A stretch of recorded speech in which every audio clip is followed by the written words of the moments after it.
Syedaralun, jalan lintas Simpang Kandang Simpang Keramat yang masih dalam wilayah Kota Loksmawe sudah hampir 10 tahun rusak parah.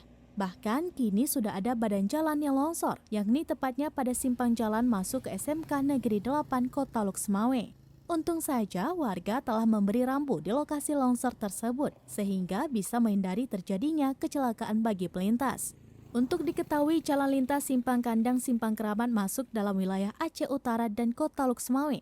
Sementara itu, lintasan yang masuk ke wilayah Kabupaten Aceh Utara, kerusakan jalan sudah diperbaiki. Namun yang masuk dalam wilayah Kota Loksmawe, yakni dari Kandang hingga Desa Alulim, Kecamatan Belamangat, tidak pernah diperbaiki. Oleh karena itu, sejumlah badan jalan adanya lubang besar, sehingga sangat membahayakan bagi pengendara melintas. M. Jafar, warga Cok Girek Kandang pada Kamis 25 Agustus 2022 menjelaskan, longsornya badan jalan di simpang jalan masuk SMK Negeri 8 Loksmawe sudah lama terjadi, namun belum melebar.